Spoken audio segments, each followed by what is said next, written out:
Alright, hello everybody, and how you doing? This is Burpee's Comic Book Asylum, and I am Burpee. This time out we're going to try a new format here, and we'll see if it sticks. If everybody likes it, we'll stick with it. If I like it, we'll stick with it. If it doesn't seem fluid enough, we'll get rid of it, but I think it'll work a little bit better than doing, separate little videos of, reviews and other things, me just rambling.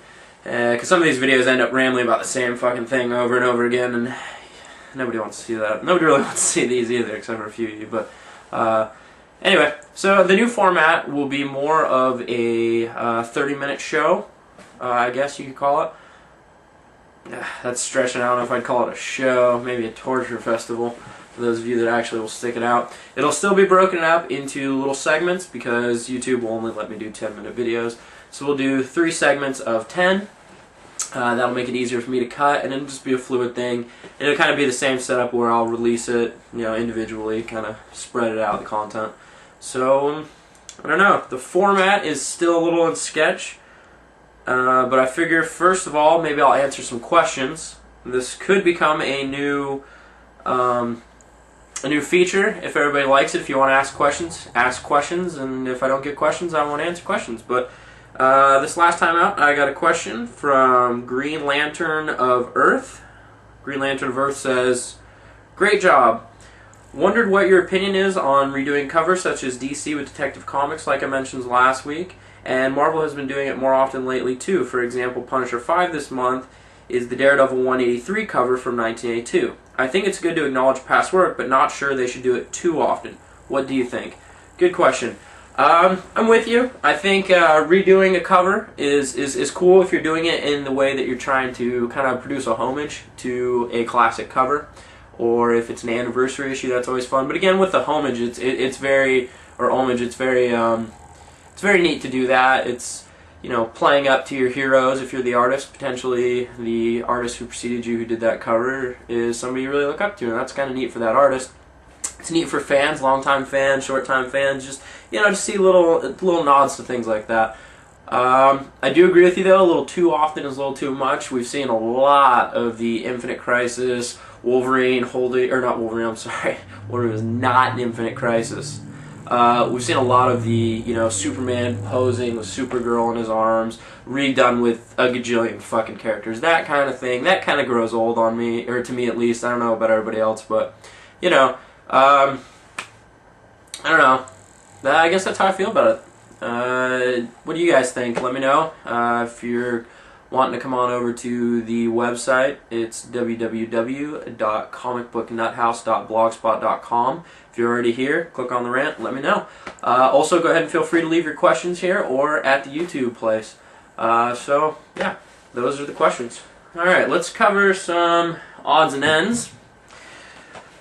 I finally, after years and years and years of waiting for this, it took me months after it to, after it was finally released to pick it up, but I have finally picked up X-Men The Animated Series Volume 1. One of the very first blog posts on this blog was the announcement that this was coming out, and I railed on the covers, said they were terrible. I thought the second one was a little bit better than the first one. I would like to go ahead and retract that statement. I do actually enjoy this cover. It's not too bad at all. I'm not really sure why it had to be shiny chrome.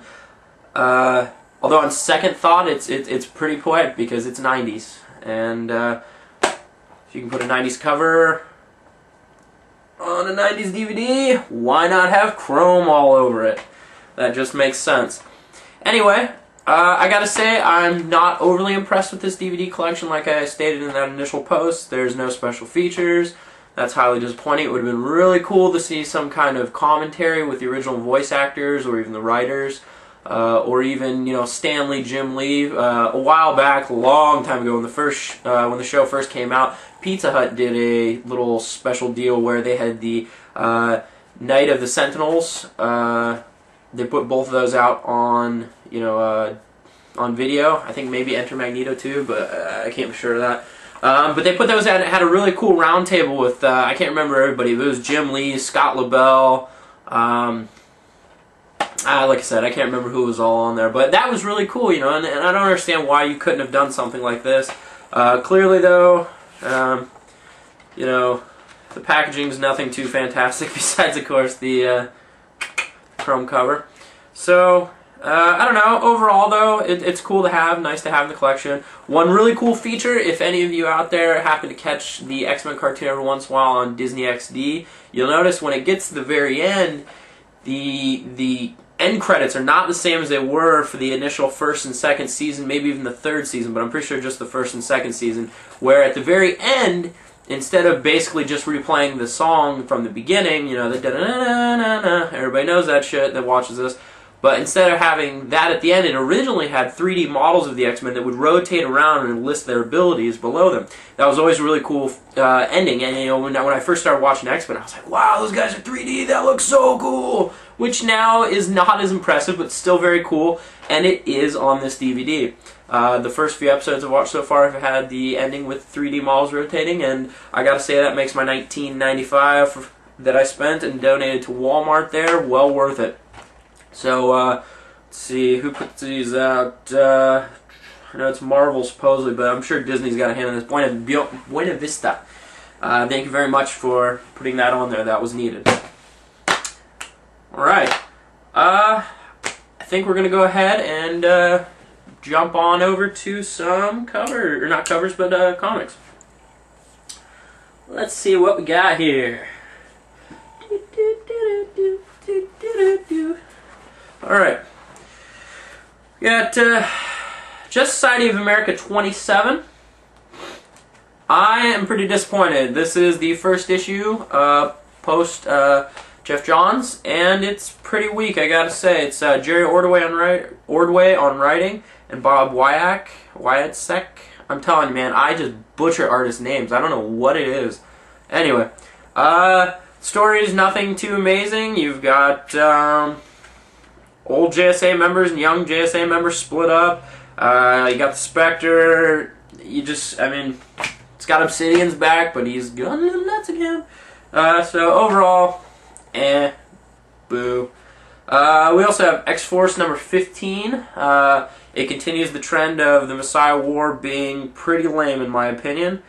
Really looking forward to this to be over, and I'm hoping the third portion of this Messiah trilogy is better. We're on track with the first one.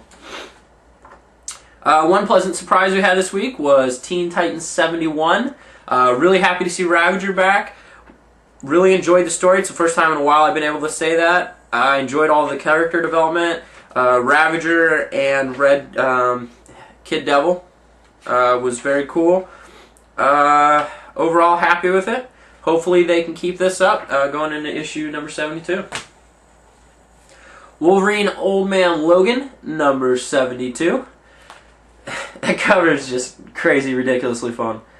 You got Red Skull in the cap suit. Pretty fantastic.